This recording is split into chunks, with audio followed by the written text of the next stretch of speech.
Hey, everybody, this is Jed Johnson and Alan Hynek. Alan, how you doing, buddy? I'm real good, Jed. How you doing?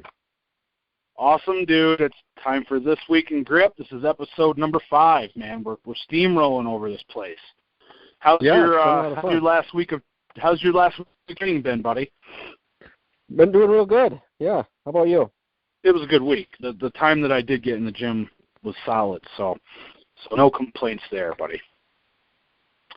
Awesome. So we have been asking for contributions from the grip community for a few weeks now about the top feats that they recall from 2016. And I had made a post on Facebook, and I shared it on Instagram as well, and I got a few suggestions, not too awful many. I actually figured we'd get more participation, but it is what it is. I know that you put up a post on Facebook and have collected some on your end, Alan, so why don't you start off, and then I'll come in with the things that I have, brother. Okay. All right. So the first one, this was the biggest one that caught my eye. It was a young man from China. His name, I hope I'm getting the pronunciation correct here. I'd go with a Qian Chen Yang. He had a GHP 8 certification for 1 rep. Now, the big thing that stood out for me, this guy actually falls right in between Gil Goodman and Aaron Corcoran on that list. But this man he's 16 years old. Oh, youngest wow. guy on the list. Yep, and I hadn't seen that before. That's remarkable. He actually had hit the GHP 7 for 6 reps, excuse me. So wow. Yeah, we'll be seeing a lot of good things from him. So that was number 1 on my list. Now, Alan, you said he's 16. Where did you see this? Because I don't recall that. Maybe I missed it. Where did you find out about that, bro? This was first posted on the grip board. Wade Gillingham had put that up there. That was actually back in June, I believe, is when he hit it.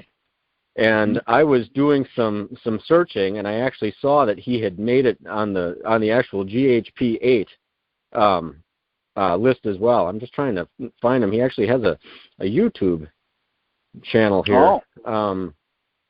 But yeah, that was originally posted by Wade Gillingham as being the youngest guy to get on the list. So that's amazing. That's really cool. Yeah. There's I don't know if it's him or if it's somebody else, but there's another guy of Asian, background, and I don't remember what his name was. I'm subscribed to him. He doesn't put out a lot of videos, but pretty much everything he puts out is like just ridiculous, super hard stuff, like top level grippers. I'm talking like 3.5 grippers and high GHPs and stuff like that. Could not tell you what his name is. I would have to look it up. I have a lot of subscriptions on YouTube of pretty much all the grip guys because I like to see what's going on. But I can't remember that dude's name. I don't know. But what did you say that fellow's name was that you said there? What was his name? I would go with Qian Chen Yang. It's a QIANCHEN and then just YANG. Yeah, doesn't ring a bell. Cool. What else you got, man? All right. The next one was the gold nail bend that we'd seen from Alexander Klimovich. Iron Mine gold nail and single wraps. That was a popular one that people had seen and asked to be noted on this. Cool. What was one from? What else did you have? Oh boy, there's all kinds of them here, but I'll go ahead and let's start with. It seems to me there weren't as many on Instagram, so I'll start with the Instagram one, and not to glaze over the feat that you just mentioned there by any means. That is really some incredible stuff. Single wraps, they were probably speed wraps. I thought they were indicated as Cordura. I believe they were Iron Mine wraps. Oh, okay. All right, cool. And how long? Do you remember how long it took them to do it, or maybe you didn't see the video? It was. I believe it was just under a minute when I watched it in the video, but it's sometimes kind of hard to tell from the video. But it was right along what would have been the cert length of time, if I'm not mistaken. Yeah, that's cool. Man, unfortunately, if I don't write it down, I forget about it a lot of times, and I'm not real familiar with like a lot of the Russians that are out there lifting. So, man, so some of those slip by me, but dude, that is just an awesome feat. I know, like for like JT Stroessner to have a hard time with gold nails and stuff, you know, after having seen some of the things that he polished off back in 2013 when we were training together a lot, man, it just is a lot of respect to for me, for you know, in my opinion, for guys bending those bars. So totally awesome. Wow. Oh, and you know what? The other thing I was going to say, Alan, and I should have done this right at the beginning, and I forgot, but there were some things that I pulled up on last week's Feats list that were totally old. I think I had pulled them from like a pre-existing list, and I wanted to apologize because I hate to waste anybody's time or anything like that on these calls. So I'll try to, you know, maintain better record keeping. But we'll go ahead and run down the Instagram list.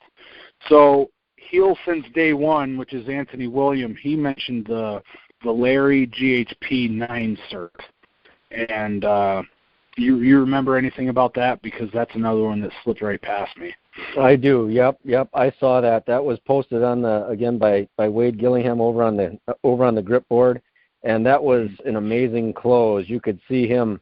That was one of those ones where he, you know, set it, swiped the block, and it looked like he stalled out at the tail end, and then somehow just kind of powered through and got the rep. That was amazing stuff.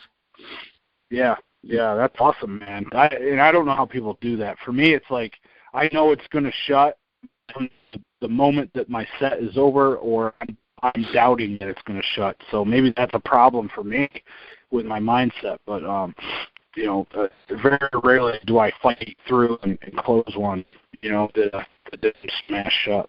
Awesome. Marco Grip on Instagram, he put a couple feet up. He said that he's done a table no set close of a 3 behind his back.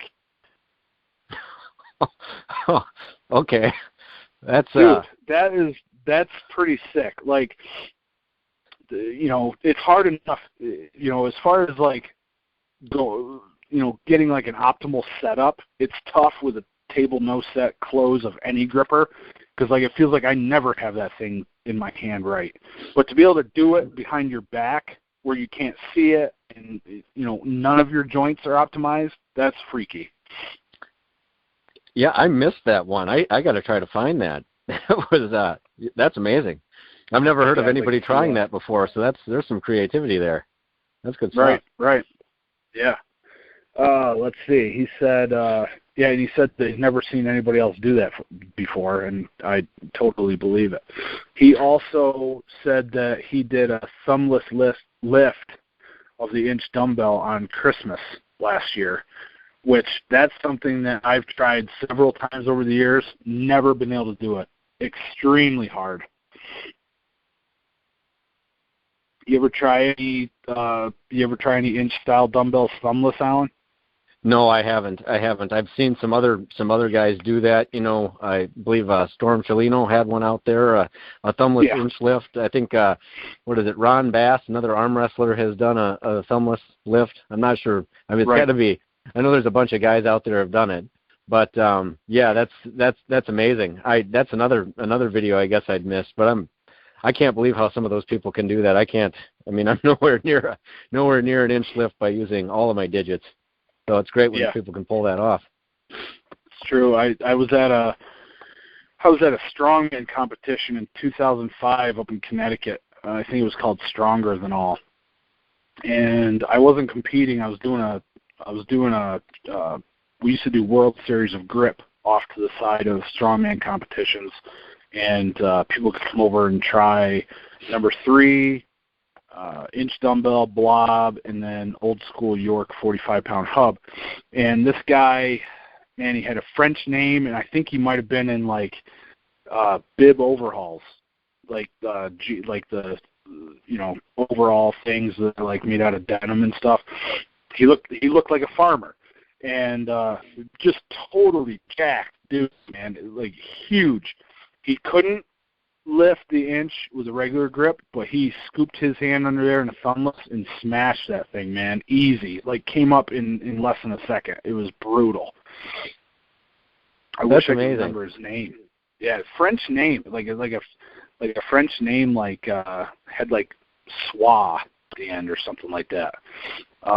Definitely a French name, and we were up in Connecticut, so he may have been like a French Canadian guy or something, but super strong, super strong.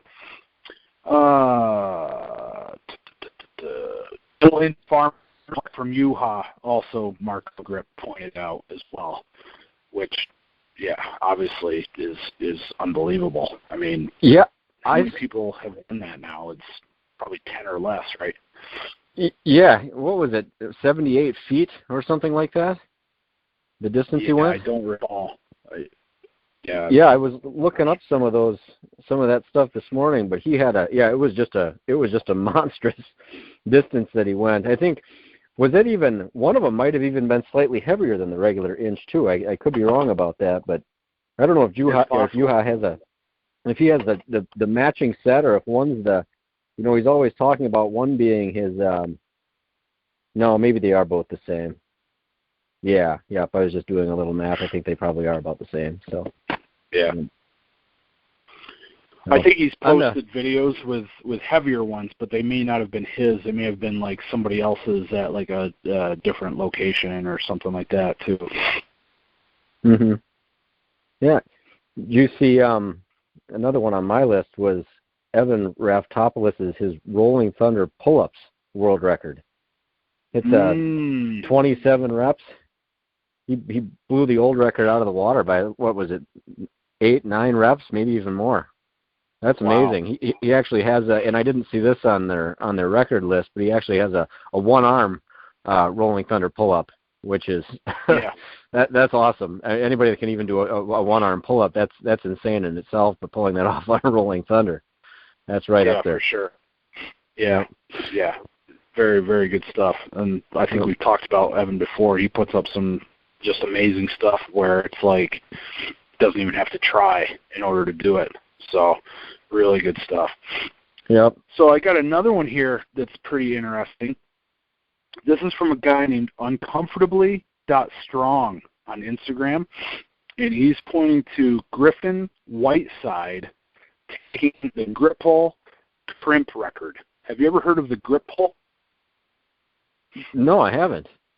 What is that? This is a climbing grip implement, and it's GRIPPUL, and they don't use loading pins with this thing. It's they attach a rope to it, and the rope is like strung through kettlebells and plates and stuff like that. It's like really old school stuff, dude. But it's old school weight arrangement, but the implement is like totally like it looks like it's very specific for climbing grip. It's like the only implement I really know of that's marketed for climbers that attaches or that would attach to a loading pin. And the guy that did this lift, it was not a very big dude. In the implement that you're grabbing, it's very similar to like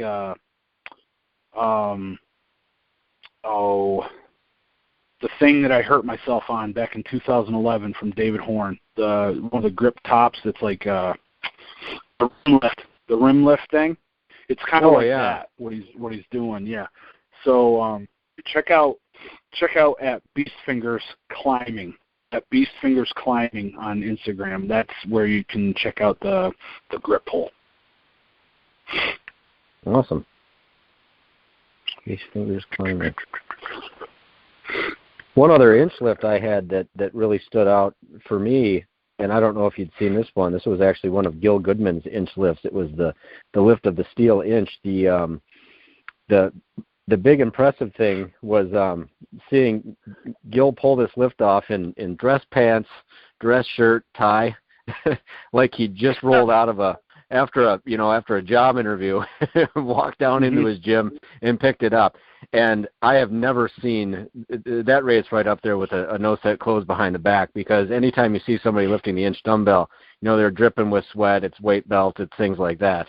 Never a guy that just rolled out of the shower. I mean, that was impressive. Did you see that one? Yeah, I saw that one. I forgot about it, but yeah, I remember seeing that now. That was funny. Yeah, it looked like he just got done shaving and went down and tested out the new implement. Yeah. Yep. Cool.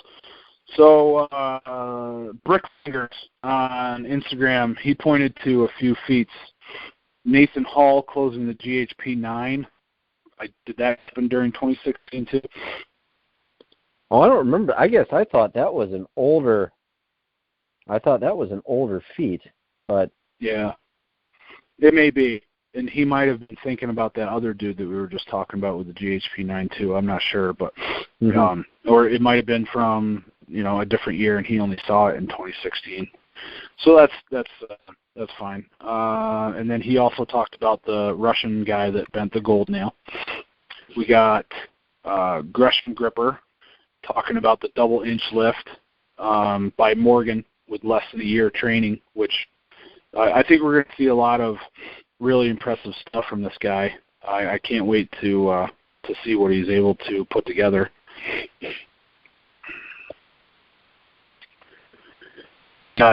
He also mentioned Cody Burns' 244-pound little bighorn lift, and I think we've talked about that on here before, right? That has come up, yeah. Yep. Yeah, that wasn't too long ago, actually, that Cody did that, within the last month or 6 weeks, something like that. Yep. Yeah, I had one from Cody on here, his double 20-kilogram Eleiko plate pinch. I'm not sure if that was was that done at Nationals? Do you remember, or was that after the... When he held it? What's that? Is that when he held him? Yeah, yep. Or was that after Living Legends? That was at Living Legends. He didn't make it to Nationals this year. I believe he was injured. Oh, that's right. But he was at Living Legends, and dude, so basically when he brought those in out of his truck, he couldn't even lift them. Right? So he worked on chalking that thing for I don't know how long, but I would say at least 20 minutes to a half an hour or longer is when he finally did the lift. So, oh wow, it was like it really gives good credence to misses or just warm-ups, because he took a bunch of failure attempts on that thing before he was able to get it. It was almost like I equate it to just wasn't quite up the way he needed to, or primed the way he needed to be in order to do it. So, but finally, once he got running on all cylinders again, maybe there's a little layoff or something like that between the end of the contest and doing the feeding, and then finally he was able to do it. And once he lifted it, he just held on to it for forever. Right. And that pretty much tops off the list from Instagram. So I'll shut that down. All right, now, holy cow! I go over to this Facebook one. I think there's a lot more comments on here, but some of it might be not necessarily offering new things, but discussing some things. So I just have to wade through it. You know what I mean? Mm-hmm. Let's see. Your inch plus Blobzilla lift was offered up in there. Yeah. That was awesome. That was a Living Legends lift too, was it not? That was with the... That was right after right after the contest. I think they were still tallying up the results, and I just started pulling stuff out, and we started hitting stuff. I had brought the old school Yorks with me, and we were doing a bunch of attempts on that. I felt like I was one of the people able to do the old school Yorks. A situation where could do the old school Yorks, then couldn't do the old school Yorks. I kept breaking them off. I just couldn't lock them out. But with the with the Blobzilla, I had like 10 people watching me, so I kind of had some adrenaline going. I felt pretty good for that lift. Yeah, I think Gil brought that up, so I appreciate him mentioning my name for that one. All right. Yeah, and Del Mar Carter also mentioned the gold nail, so that's like 3 votes for the gold nail bend from the Russian dude, and he highlighted it was in single cordura wraps. It further confirms that piece of steel will be bent eventually under certain conditions, and I'm sure that motivates a lot of people, myself included, he said. And he posted the video, and here, Anthony William actually posted the video, so it's up on YouTube. Yeah, this is the guy that bends it in his it looks like in a storage area kind of, and in his house, and he's in bare feet and sweatpants and stuff. I remember watching that video, and you could tell like every hit was just so painful for him, but he was able to fight through it. That Alexander guy, cool stuff. Yeah. All right. So Gil put up a bunch of them. So he highlighted Larry Tolsty for the GHP 9 close. Then he also pointed out Dan Fleming and Michael Rogowski for doing flask pull-ups, which are both really good feats. Do you know Michael Rogowski? Yes, I do. Yep. I don't know that I saw that feat. I did see Daniel Fleming's, though. Yeah. Well, I wasn't sure if you knew who Michael Rogowski was, but he's a good dude. Met him a couple times now. He spent a bunch of time at Paul's this summer, too, for the one contest, so we were able to hang out with him quite a bit. Nice dude. He also Gil also mentioned where Cody did the 235's plate spin and catch.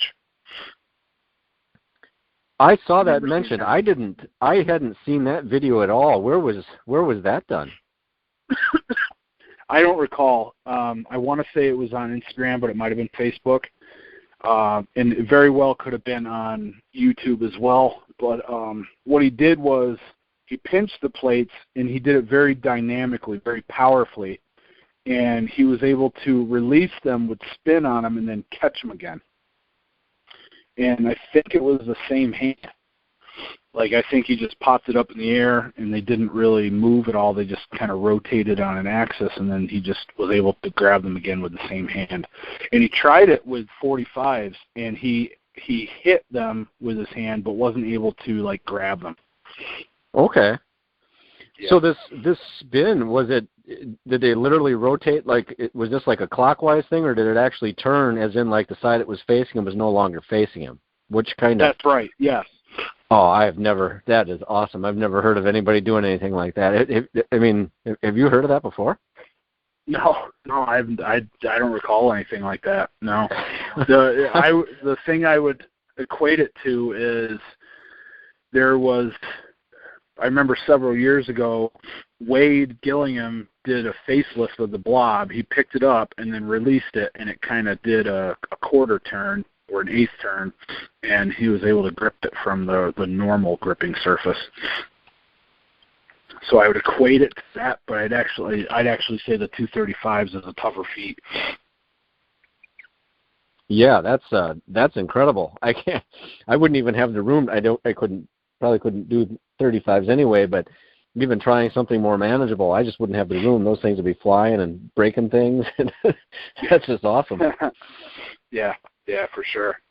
And Gil also mentioned Dave Lobby's 381-pound tips tester lift, which I don't remember where that was. I recall that one. Yeah, that one, I missed that too, I guess.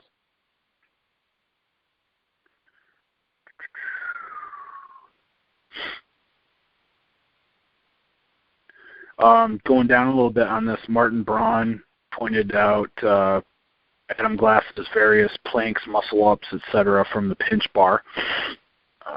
So that's another whole category of feats, I guess you could say. Cool. So, Brickfingers on Instagram, he pointed to a few feats. Nathan Hall closing the GHP 9. Did that happen during 2016 too? Oh, I don't remember. I guess I thought that was an older feat, but yeah, it may be.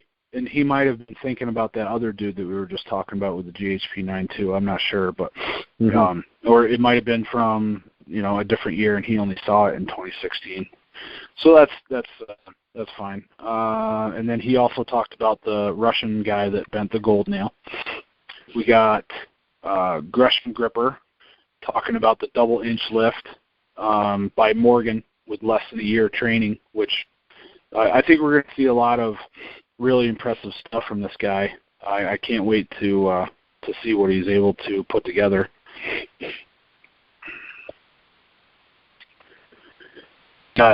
He also mentioned Cody Burns' 244-pound little bighorn lift, and I think we've talked about that on here before, right? That has come up, yeah. Yep. Yeah, that wasn't too long ago, actually, that Cody did that, within the last month or 6 weeks, something like that. Yep. Yeah, I had one from Cody on here, his double 20-kilogram Eleiko plate pinch. I'm not sure if that was was that done at Nationals? Do you remember, or was that after the... he held it? What's that? Is that when he held him? Yeah, yep. Or was that after Living Legends? That was at Living Legends. He didn't make it to Nationals this year. I believe he was injured. Oh, that's right. But he was at Living Legends, and dude, so basically when he brought those in out of his truck, he couldn't even lift them. Right? So he worked on chalking that thing for I don't know how long, but I would say at least 20 minutes to a half an hour or longer is when he finally did the lift. So, oh wow, it was like it really gives good credence to misses or just warm-ups, because he took a bunch of failure attempts on that thing before he was able to get it. It was almost like I equate it to just wasn't quite up the way he needed to, or primed the way he needed to be in order to do it. So, but finally, once he got running on all cylinders again, maybe there's a little layoff or something like that between the end of the contest and doing the feeding, and then finally he was able to do it. And once he lifted it, he just held on to it for forever. Right. And that pretty much tops off the list from Instagram. So I'll shut that down. All right, now, holy cow! I go over to this Facebook one. I think there's a lot more comments on here, but some of it might be not necessarily offering new things, but discussing something. So I just have to wade through it. You know what I mean? Mhm. Let's see. Your inch plus Blobzilla lift was offered up in there. Yeah. That was awesome. That was a Living Legends lift too, was it not?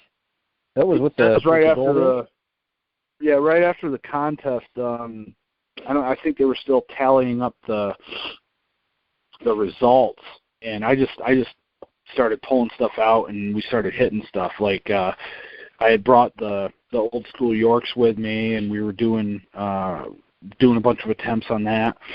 I felt like I was one of the people able to do the old school Yorks. Situation could do the old school Yorks, then couldn't do the old school Yorks. I kept breaking them off. I just couldn't lock them out. But with the Blobzilla, I had 10 people watching me, so I kind of had some adrenaline going. I felt pretty good for that lift.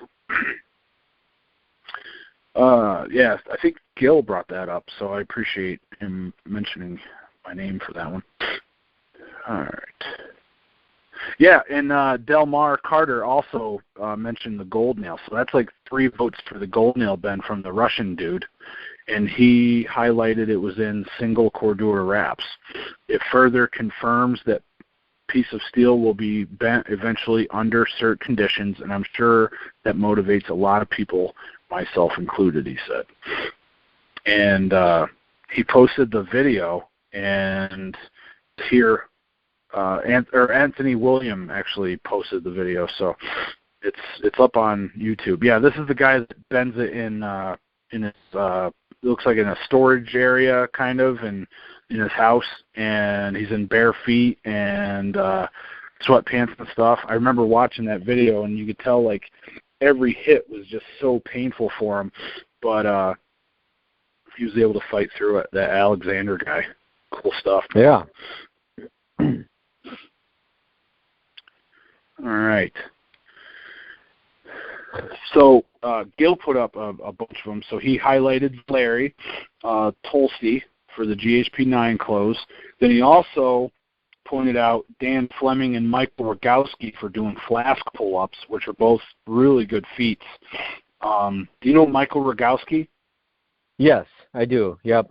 I don't know that I saw that feat. I did see Daniel Fleming's, though. Yeah. Well, I wasn't sure if you knew who Michael Rogowski was, but he's a good dude. Met him a couple times now. He spent a bunch of time at Paul's this summer, too, for the one contest, so we were able to hang out with him quite a bit. Nice dude. He also Gil also mentioned where Cody did the 235's plate spin and catch. I saw that mentioned. I hadn't seen that video at all. Where was that done? I don't recall. I want to say it was on Instagram, but it might have been Facebook.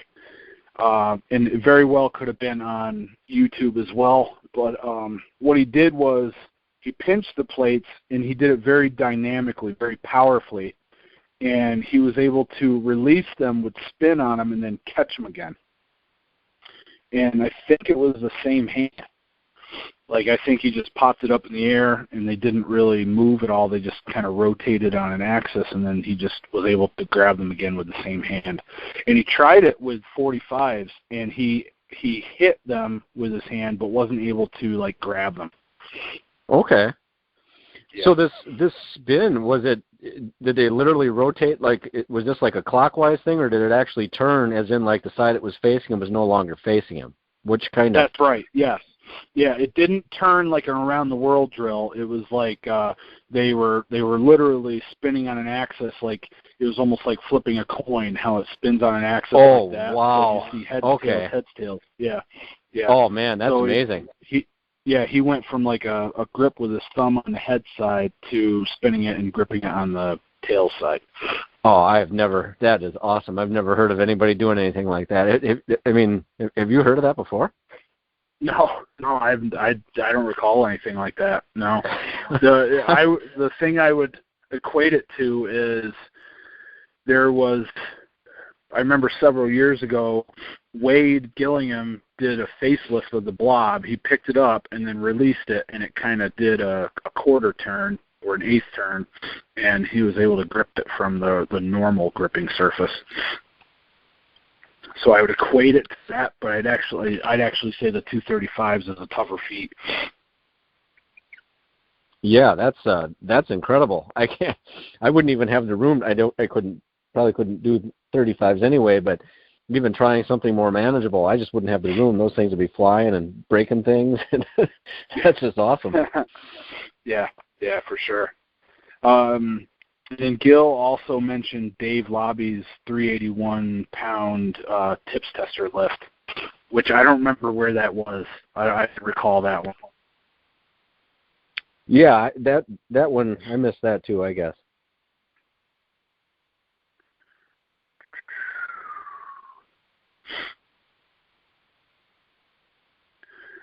Going down a little bit on this, Martin Braun pointed out Adam Glass's various planks, muscle-ups, etc. from the pinch bar.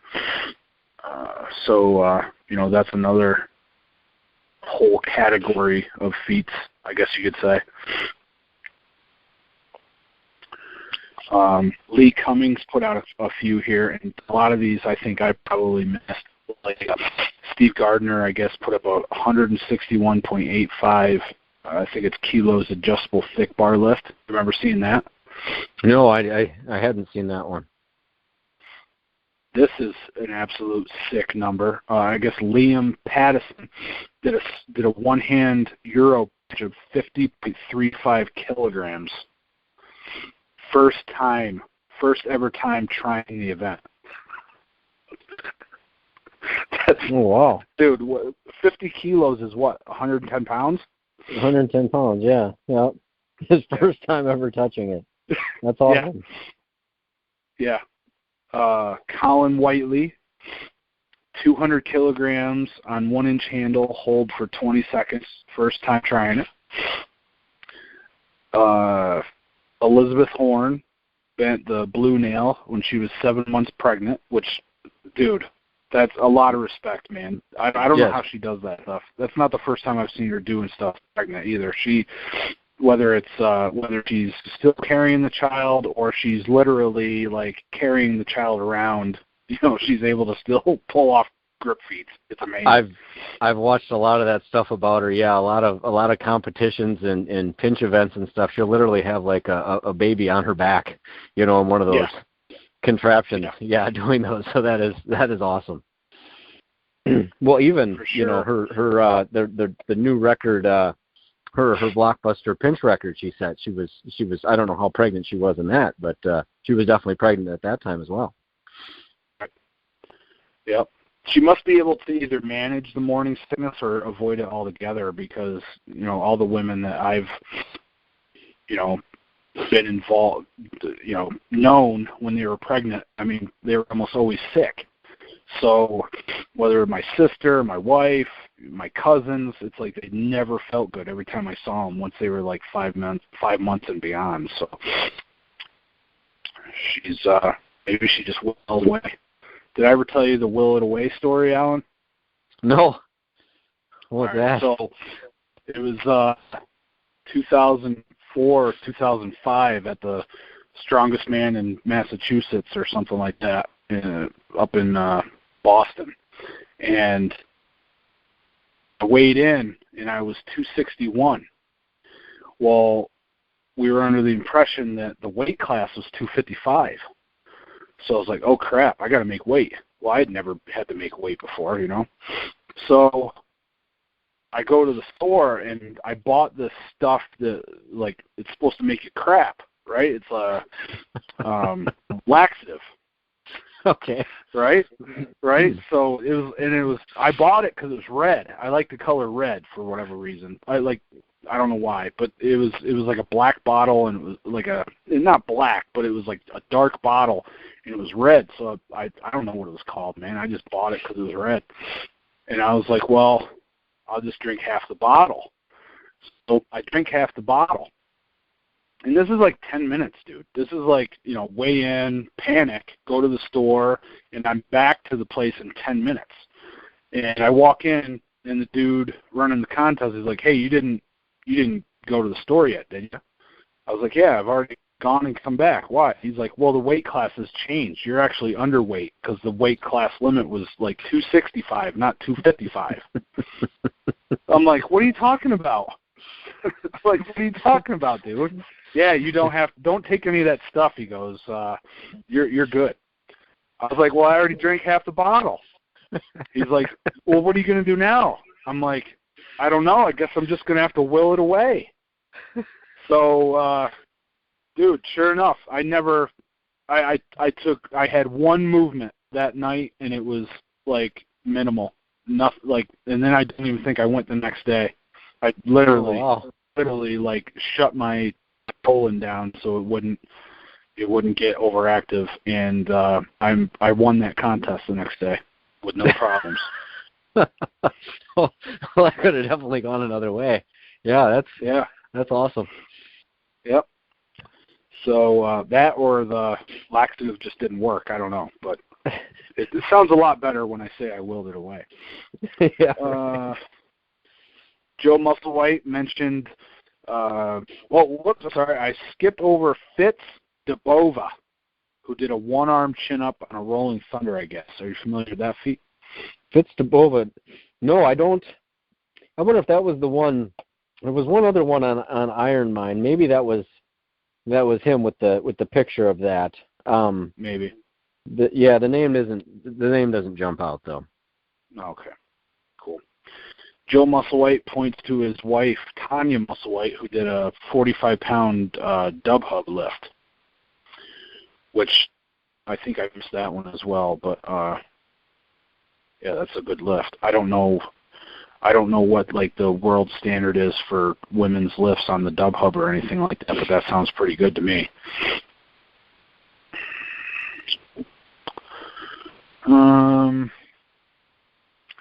Now, let's see. Another one for the Gold Nail Dude.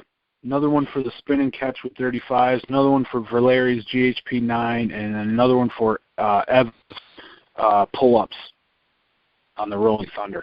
So, and that rounds out the list, dude. You got any more on your end that you can that you collected from 2016? There was a couple mentions from the same guy on the grip board about Mike Burke's farmer's walks with the inch dumbbell and his clean and press with the inch. You know, I was trying to find footage of that, and I wasn't actually having much luck. I did see some clean and press of the inch. It looked like he took he was trying to go for a double, is what it looked like to me, cleaning and pressing two at the same time, and he didn't have that. But I actually couldn't find a lot of the double inch farmer's walk. I just remember seeing him doing it and thinking it lasted forever.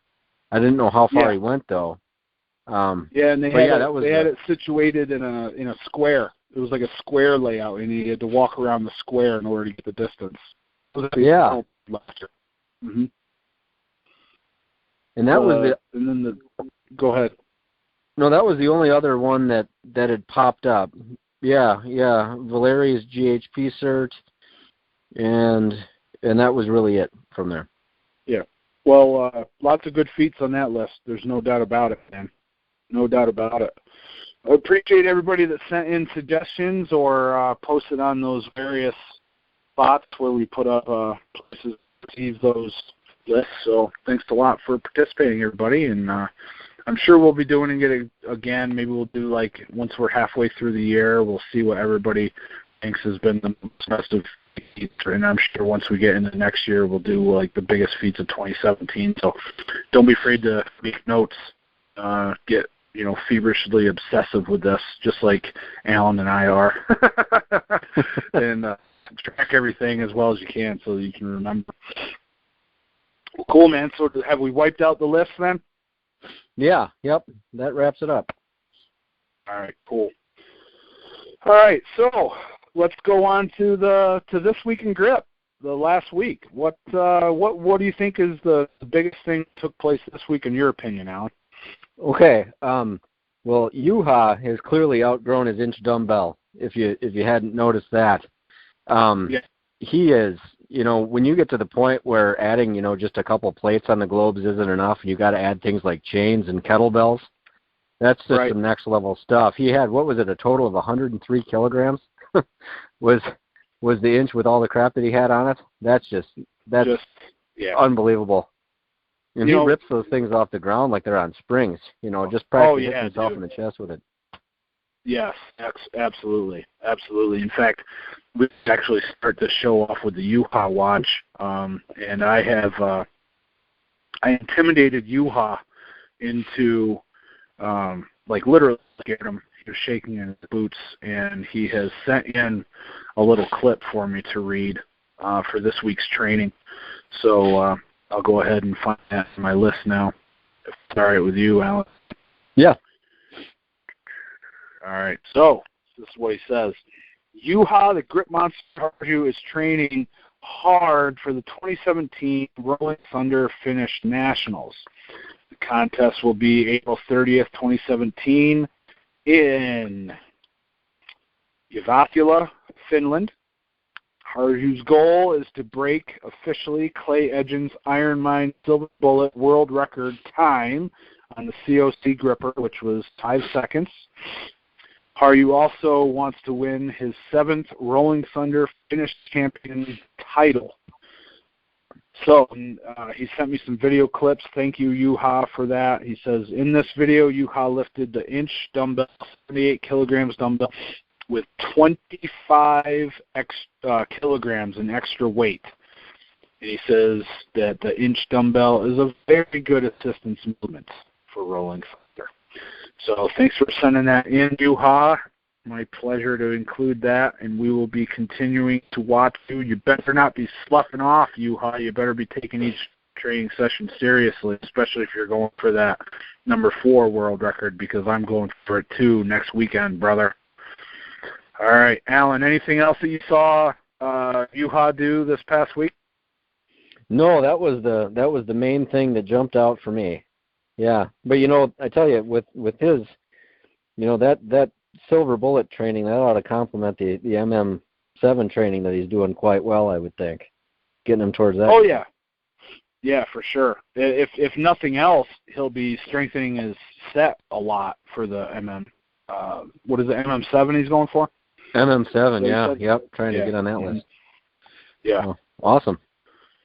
Cool. Well, why don't we take a minute and just run down the upcoming contests, because there are a lot of contests that have been talked about lately, Alan. First off, next weekend, I've got the Winter Grip Fest going on here in Wyalusing, Pennsylvania. It's not too late to sign up, so you can go to legalcrew.com and get the form for that. And Eric Ingbertson is going to be coming. I want to send a public thank you out to Peter Nicholas, because Peter is actually picking up Eric at the Binghamton bus station and driving him the rest of the way. So hopefully they have a big enough car for both of these guys to sit in there, because I know Peter is about 320 pounds. Eric, I think he's, 260s, 280s. I hope his axle has been reinforced for these Mexicans that come in a car. Picking him up. We also got the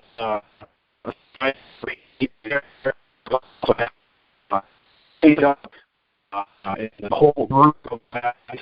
It's basically the Connecticut gang. Chris, Andre, Smith, Peter. We're all coming down, so they're going to be raising hell. We got Luke that's going to be here. We got Pat Mazels that's coming up from Maryland. It's going to be a good group. Pat is into it, man. Do you know him? On Instagram, his name is like Canine Spine or something like that, Alan? Yes, yep. I've been watching some of his stuff. It looks like he's working to get qualified for nationals. He's got some real strong lifts from what I've seen. Does good stuff with the Rolling Thunder and the 2.5-inch crusher. Yeah. I'm not sure he doesn't, judging by, I think he's a lighter competitor, if I'm not mistaken. Yes. I'm not sure what class, but if he's 74K or 83K, but he's got some strong lifts. Yep. Looking forward to having him up here, because I bet if we look at the list, there might be something that he could knock off out of my collection that he doesn't realize I have. So I'm not sure what he's honing in on. I know that he did the 16-pound sledge, and what else? Man, I forget. There was another one that he did, and I can't recall now. So he's got 2 out of the 3. We just got to find a third one for him. I know that also Jared Goguen announced that he's having a grip together on February 25th at his place. So check that out if you're in the northwestern part of the U.S. Drive on over there and train with Jared.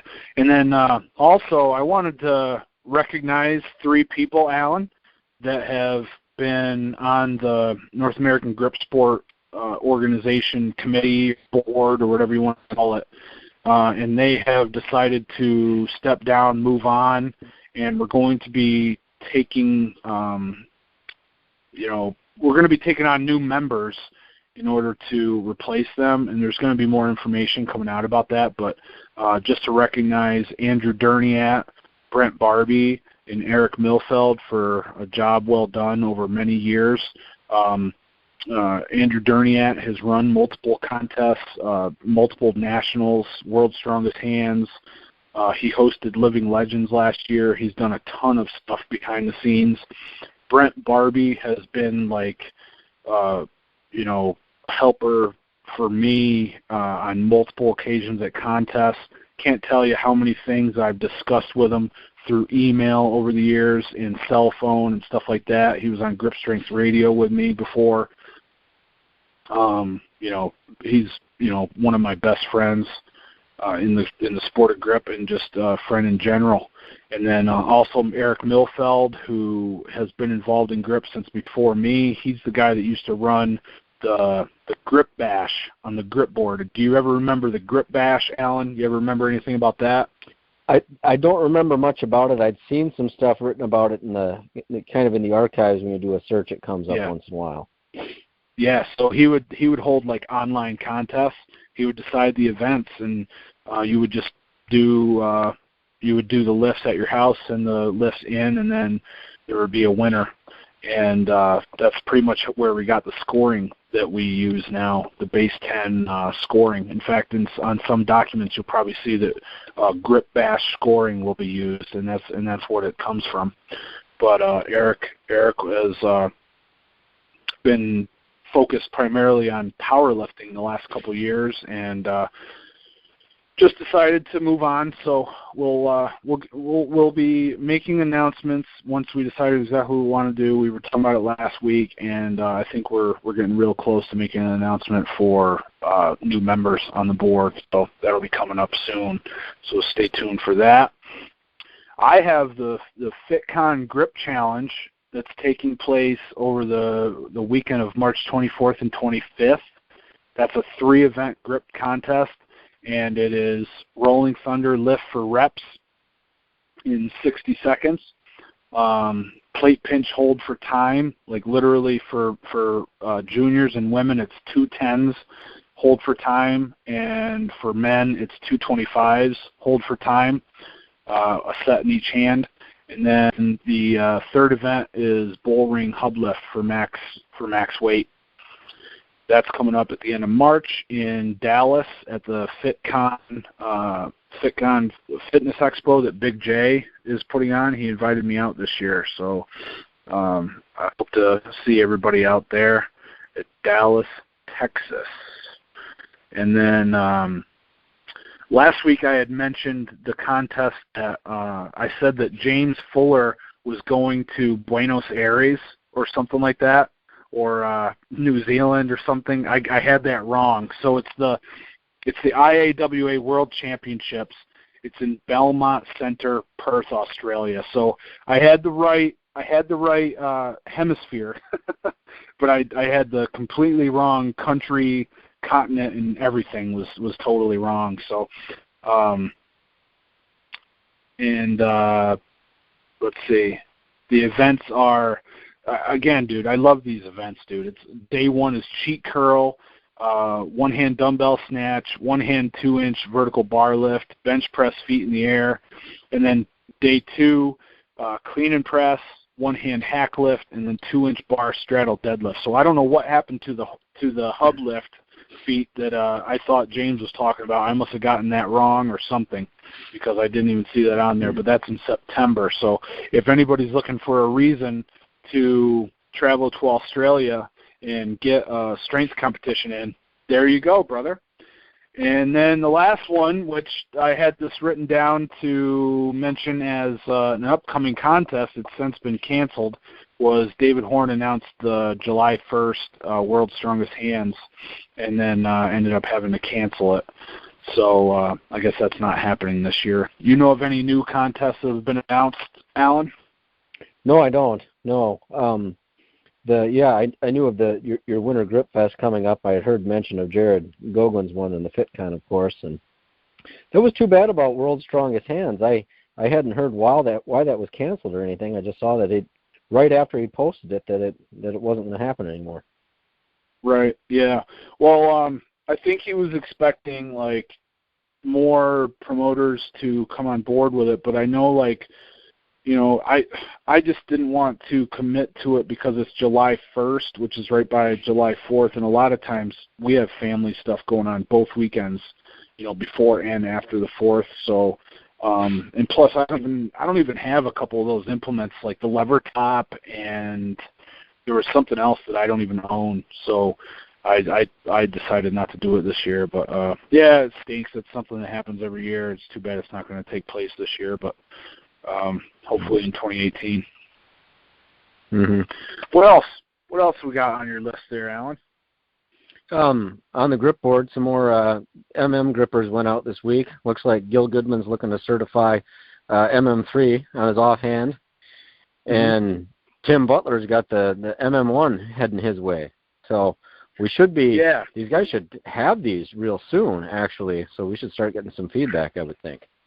I was in New Jersey last week for these masterminds, and I tried to hook up with Tim Butler for a little training session. I took the pickaxe with me, and I took the bull ring with me, and I think I had a couple grippers in there. And I was hoping to meet up with him, and we were going to do it, but we actually got a really bad snowstorm on Thursday of last week, both in Pennsylvania and New Jersey, and I'm sure in many other states out here. And we had to cancel. We were going to meet up, and I was really looking forward to it because I figure at the very least, you know, I can drop something on his foot, or maybe force a finger to be bent back a little too far on a certain lift, but, you know, to sabotage his chances. But because he's coming up next week too, and I'm not sure if I mentioned him during the Winter Grip Fest talk, but yeah, I lost my chance of sabotaging his abilities. Yeah, you'll get him at 100% now. Yep. He's lucky. He better be thankful that Mother Nature dropped 8 inches of snow on us down there. Mm-hmm. Well, and one other thing on the grip board, and this hadn't received a lot of votes, but and I've always got his name wrong, but it's that he goes by, is it Alawadi? His first name is Bader something. I cannot pronounce the last name, but he has a feat up for judging right now. It's a half 40 kilogram hex dumbbell clean and jerk. And I think it hadn't, I don't know if it just hadn't received a lot of views or there weren't a lot of votes or what, but that's one thing that's on there for anybody that's listening to take note on. Cool. Yeah, get your votes in. I know they aim for 20 votes, but if it's, you know, if it's once a week goes by, then they can consider the votes that are on there. So, but yeah, get your votes in if you want to make your voice be heard, brother. Mm-hmm. And that we had talked about, if we pronounce his name, Harry or Hari Tolanen, had the monstrous Iron Mine hub lift. That officially became the Iron Mine world record. Oh, okay. So it's official. It came up on their site and all that stuff. Yep. So they made it legit. So cool. Good to him. Yeah. Yep. It's and that was a couple kilograms heavier than the previous one. So that should stick around for quite some time. Yeah. Congrats to him. That's for sure. What was it? Around 90 pounds, right? Yeah. Well, yeah. 40.9 kilos. So. Yep. Yeah. Just shy of. Yep. Well. Awesome. Cool. I have a Crush to Dust opportunity this weekend at the Winter Grip Fest, so I wanted to run by the rules through Dr. Stroughton, and also I have a coaching client right now that he sent me a video of how he grips the hub, and he's actually gripping it wrong. And I don't know a lot of if people don't realize this, but you're actually supposed to start your lift with all your fingertips touching the flat part, that plate on the hub. So just to pass that along, that was a conversation that I had this week because my guy was doing it wrong. So I'd hate to have anybody like get disqualified or, you know, God forbid they pull like a new world record and then the video get analyzed that he didn't have the right grip on there or something like that. So you just want to make sure, and it's clearly stated on the rules, but I wanted to verify through the source himself, and I'll be passing that on. So just make sure everybody's aware of that. Have you been keeping an eye on the steel shredder progress so far? I've seen some stuff posted, but I still haven't been tracking that a whole lot. Is that about wrapped up, or is that still ongoing? we still got a couple weeks or so. I think it goes until the 24th, if my memory serves. But so David sent me an updated score sheet, and first place is now, and I don't remember what it was last time, but Juha Lehtomäki from Finland is in first place. He did a 12 millimeter by 18 inches. So he's in first place there. As far as new names, I know Dave Whitley from the USA. He's now in the 5th spot. So he's a new name, and he did a 10 millimeter by 14 inches in 9 minutes and 49 seconds. So as those are a couple names. For the women's class, Steph Skeggs is still at the top with her 8 millimeters by 14 in 2 minutes. And in the junior class, it's still Millie Cummings with an 8 millimeter by 18 inches in 8 minutes and 3 seconds. And David sent in a little write-up. So he said, by the way, I wanted to give you a heads up on Reuben Hughes from Wales, the steel shredder, current leader. Oh, so maybe he's the leader now. Okay. Anyway, Reuben Hughes from Wales, 12 millimeter by 18 inches, snapped in 14 minutes, 35 seconds. Now, check this out. This is like, one of those stories kind of like similar to the French-Canadian guy that lifted the inch dumbbell thumbless that I was talking about earlier. Mm-hmm. Reuben's job is to lay stone walls day in and day out. The first time I met him in Wales, he was at a couple of stone lifting events with myself and Nick McKinless. He had hands like stone shovels. And I said to him back in 2012 that he should have a crack at the grip comps.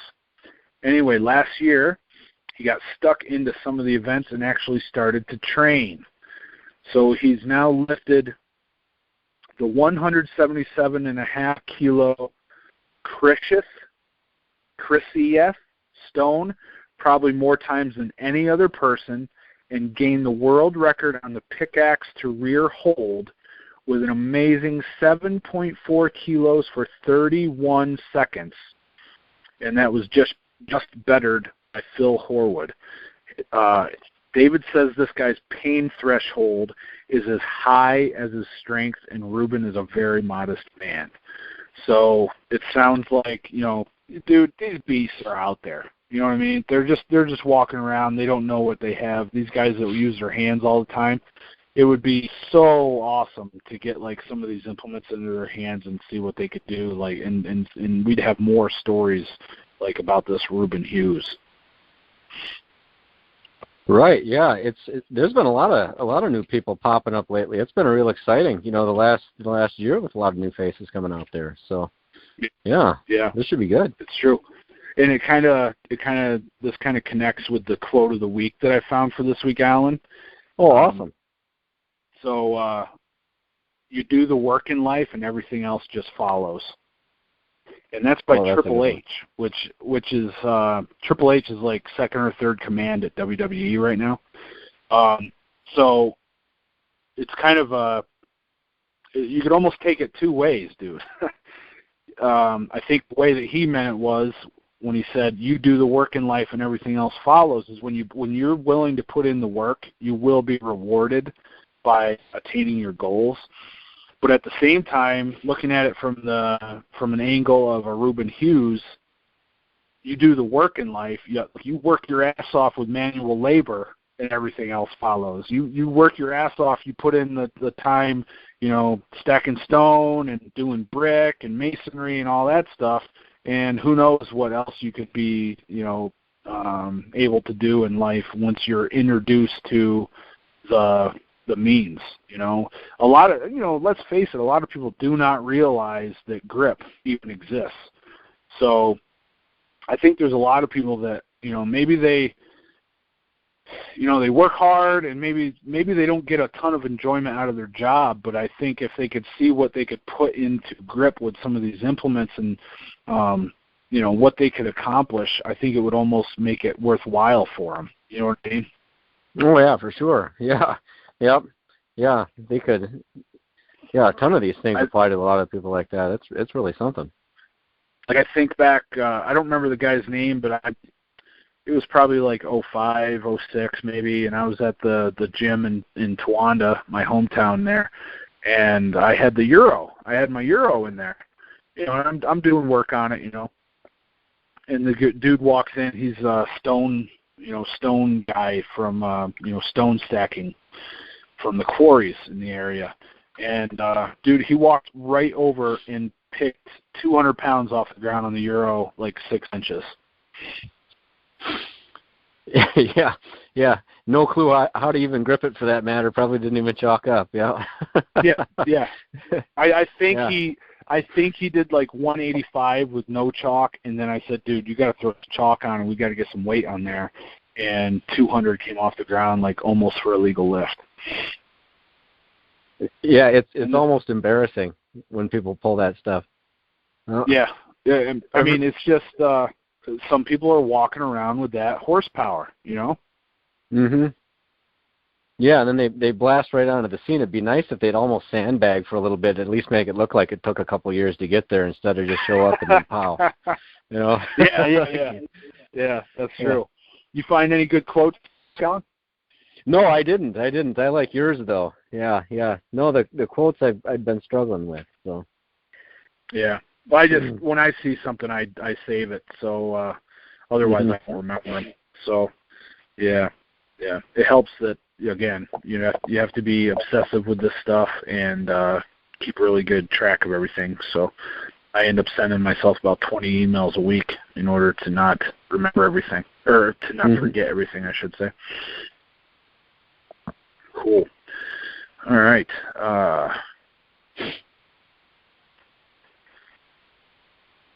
Well, one thing I'd like to say is good luck to those guys that got Mashmaster grippers sent out to them, to Tim and to Gil, because that's always exciting. I hope to see some good videos and make sure if you guys pass them, go ahead and send if you pass the search, send us the videos and we'll include it in this week's grip next week. What else, man? There was a guy, it's not somebody that I follow, but there was a double inch lift that popped up on Facebook. I don't know if it was something that David Horn had posted or commented on, if that's why I saw it. The guy's name was Steve Angel, I believe. It's Angell. Really? Yep. Double inch lift, solid pause. It was a real solid lift. No kidding. Yep. I was trying to find. I think I actually saved that. I think I saved that clip. I'll try to get that sent to you. Okay. I just found it on here. Yeah. Steve Angel, and I don't. I'm not friends with him. So I'm going to ask him right now. Yeah, I'd never heard of him prior to that either. And this was like, who's this dork? Yeah. Well, there was another neat one that popped up on Instagram. I think the handle is Horseshoe Bender, but it's that Nick Rosendahl. You follow him on Instagram? Oh yeah, absolutely, yeah. He had a long-time friend of mine. Yeah. Oh, okay. Did you see his double 50-pound scale weight clean and press? I don't know. I'm gonna have to, maybe when I see it, I will. That was a first for me too. I'm liking a lot of this special kind of twist that people are putting on these things lately. Normally it's just kind of I've never tried this, but normally people just kind of pick it up and that's all you do to it. And now everybody's just got to take it up a notch from there. So that was awesome.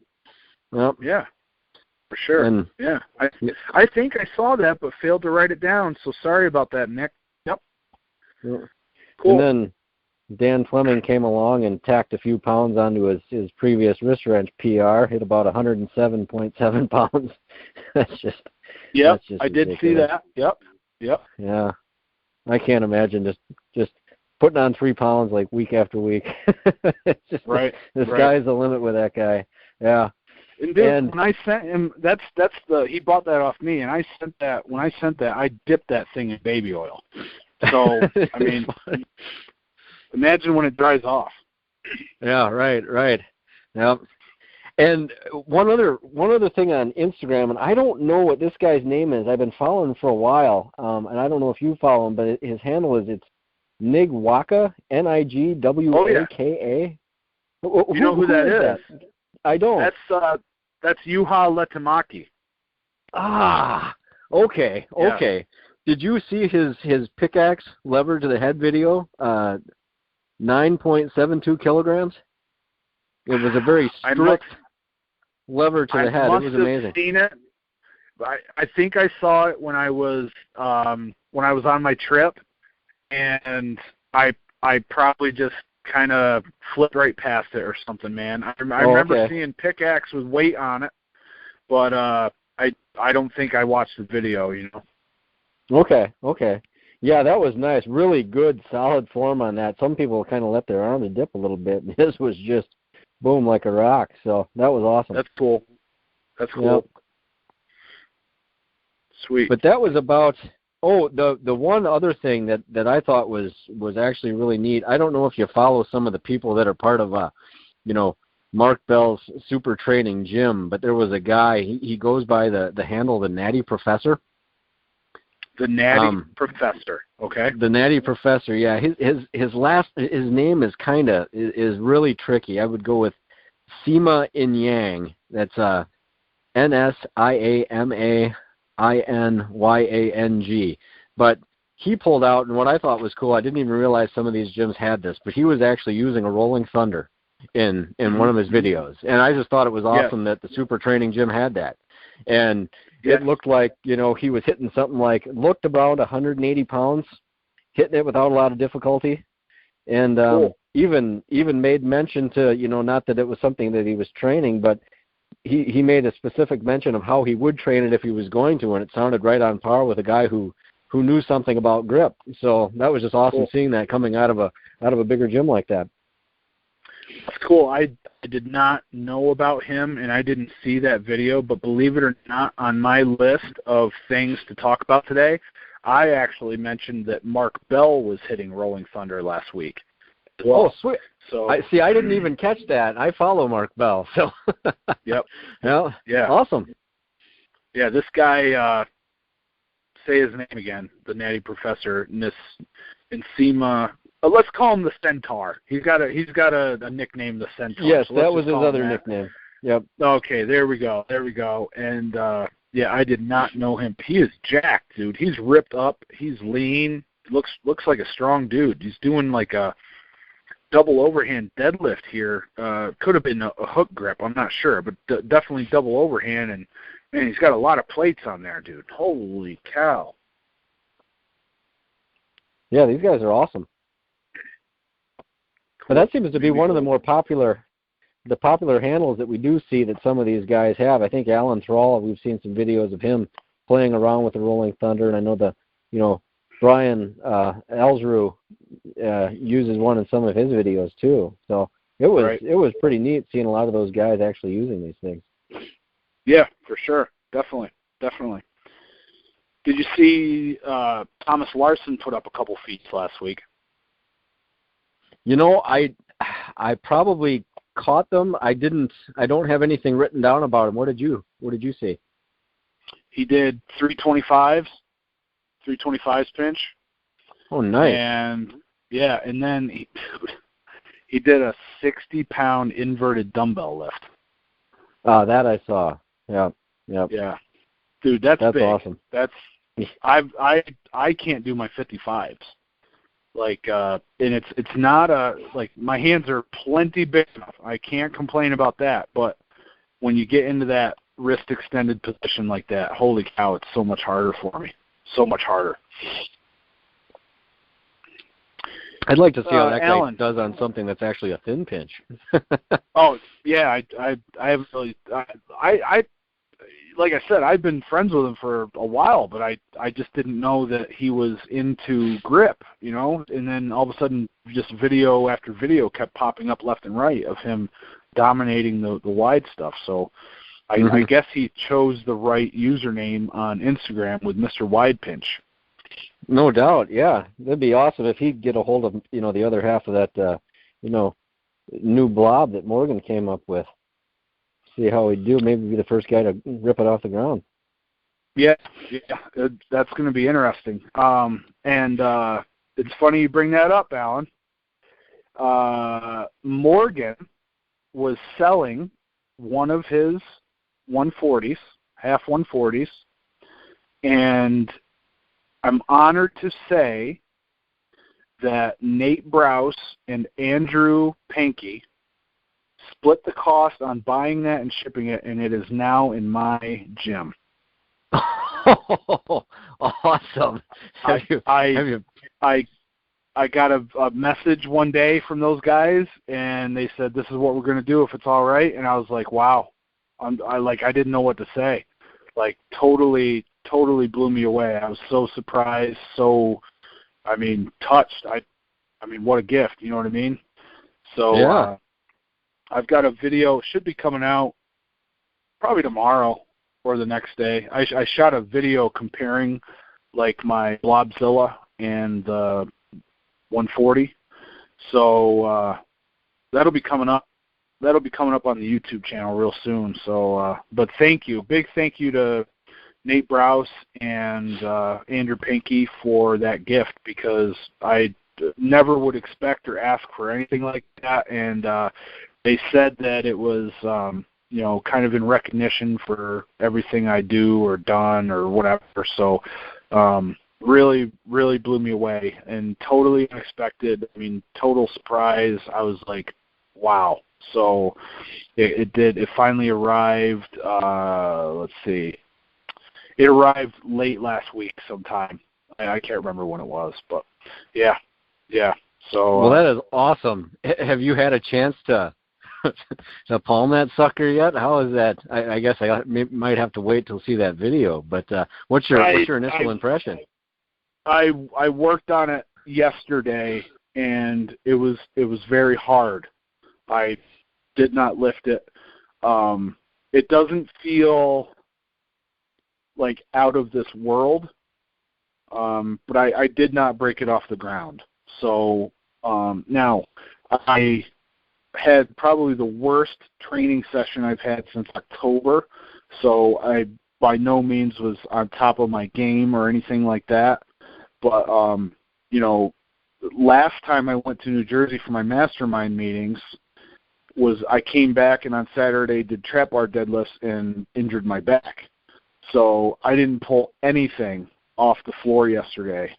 So I did not. I was taking the Blobzilla off of a box. Like, I was trying to lift it off of a big stack of boxes. So nothing was optimal, and I felt like crap, to be honest. I was totally exhausted. So I'm going to keep on trying it. But there hasn't been any light underneath the bottom of that thing just yet, brother. There will be. Okay. There will be. Okay. I guess that thing would probably be in the, I was kind of thinking maybe 67, 68.5 pound range. Did you have a chance to weigh that yet? No, I didn't think to weigh it. I don't think I did. I'm pretty sure I didn't. Oh, okay. It didn't even occur to me. I just kind of stuck it by the 130 for a size comparison. Yeah. Sure. Okay. All right. Fair enough. Oh, well, now, great. I can't wait to see some progress. Yeah, to give you an idea, so I'm working on Blobzilla plus 5 pounds in plate mates. And I've gotten it to about my knee maybe 6 times, both, counting right and left, so about 6 times total. But I haven't locked it out. And I've been trying that like all year, and probably even in December I tried it a few times. So that's roughly 70 pounds total for Blobzilla, and then roughly 70 pounds for the half 140. So, the size is definitely a factor. I would say the thumb side on the half 140 offers less of a grab point than my Blobzilla does. My Blobzilla has like a pretty good grab point for my thumb, so I can get like a decent grip on it with my thumb. The finger side I would say the finger side actually feels a bit rougher, especially for when going for a left-handed pull on the 140. So, this might be something where my left hand ends up getting it, a little bit better than my right, just because it feels a little bit rougher. Because a lot of those legacies are a little bit on the rough side, Right. But by no means is it an easy, it's not. It's starting out very similar to how my Blobzilla trek did. It took me a while to finally lift the Blobzilla, so I'd say it was at least from like November to March, so about 5 months or so to lift Blobzilla. What else, man? What else is going on this week in grip? That was pretty much everything that I think I had. Yeah, okay. That was that wrapped up what I had for the Feats. Did you see that Josh Odell is back into it? I did. I saw I think he's posted a few recent gripper closes, but that was about all I had noticed. He hadn't posted a lot yet, just a few things. Right. What did you notice? Right. Well, I was just happy to see him back. I don't know what the situation was that he got out of it, but I seem to remember that he sold a bunch of his stuff. But, this is a guy that was MM2 certified and then MM1 offhand and certified for the red nail and multiple bastard certs. So, it's a shame when someone has to get out for whatever circumstances. Who knows what they might have been. But it's nice to see him come back, and, he's already closing a 3, and I think I had written down an RB 300 narrow. So, he's maintained some of his strength levels, so that's good. I also wanted to point out that a guy named Chad McMurrin did a double 20-kilo hub lift. And Chad actually runs the Grip and Lift website that interviewed me here, I don't know, about a month ago. That was cool seeing him do that. He's also the brother, I believe, of Rob McMurrin, he's a Canadian dude that came down to nationals, I think, in 2014 or 2015 with Eric Rusin, if I remember correctly. So it was cool to see him hit that PR, and I think he did it in just like a normal commercial gym. Did you see that? Yeah. I did see that one, and the only reason I hadn't mentioned it, I'm just tired of bringing up people's handles and not having the real name to go along with it, unfortunately. So, yeah. But yeah, no, that was a good lift. Yep, no doubt. Yeah, no doubt. And then, did you see Anthony William put up the video of the GHP 8 choke sets? Oh yes, I did actually. Yeah. So I thought they looked pretty strong, and man, that guy's a nice guy. I've competed with him once or twice at Gripmas, and he helped out Nate Browse last summer at South Jersey 3, and man, just a really nice guy. And I definitely think he has potential to be really, really good. Very, very, very conscientious of form and all that. He trains hard and in great shape. And he also, I don't know, this might be even bigger than the GHP choke sets. He also just landed Nintendo Entertainment System Classic. Did you see that, brother? No, I didn't. Yeah, but that's dude. Awesome in itself.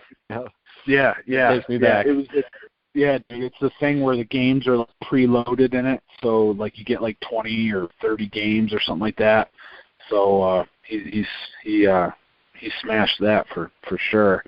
And then, dude, you must have seen Morgan's credit card set closes with the 3.5 that he put up. Oh, with the 3.5, yeah, yep, and washed that down with some legacy lifts. Yeah, that was.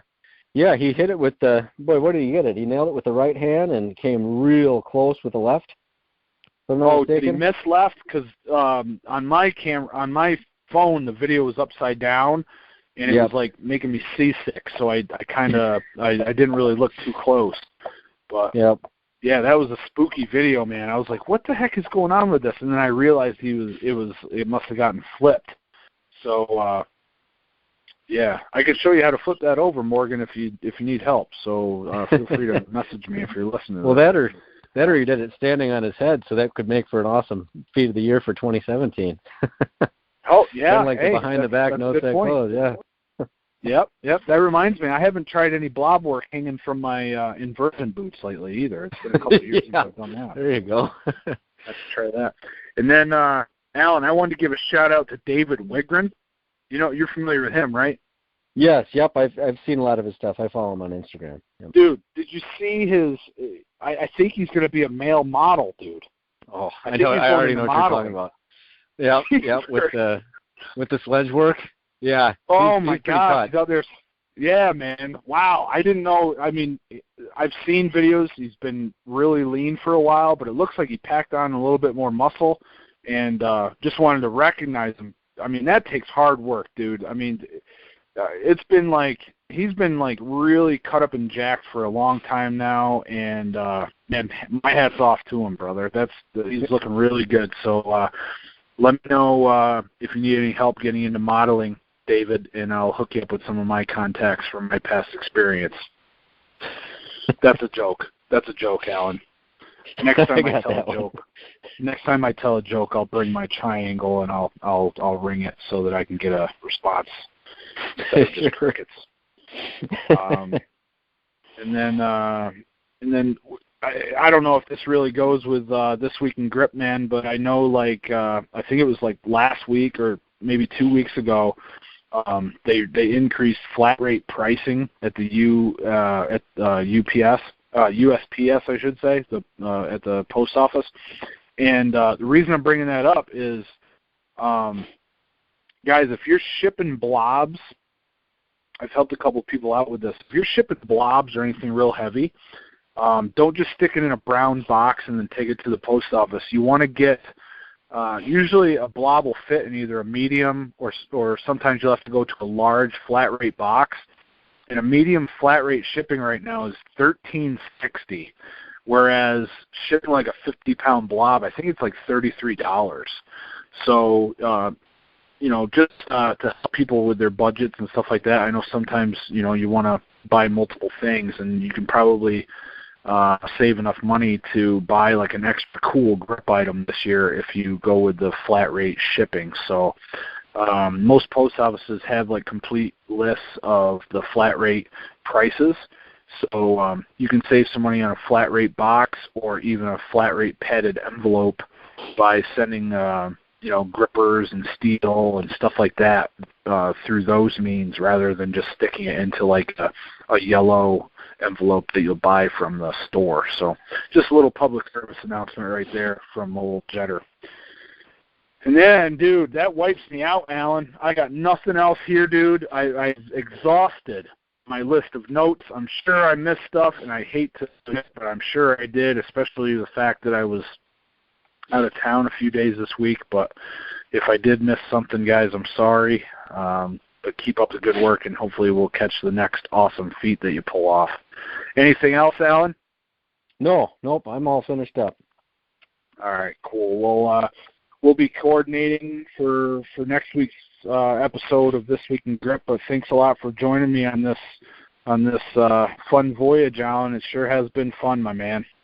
It has, yeah. I'm real excited about this. I love tracking this stuff down every day, so it's been real good so far. Absolutely. So, I guess we'll sign off, dude. Thanks a lot again to everybody that sent in content for us to go over, like the write-ups and stuff, the videos that I've asked people to send in. Really appreciate it. Thank you for sending me the half 140 legacy. Just incredible, guys. I really appreciate it. And have a good week, everybody. Alan, we'll talk again on Sunday next weekend. All right, man? All right. Sounds good. Talk to you then. All right. Thanks, man. Take care, everybody. See ya.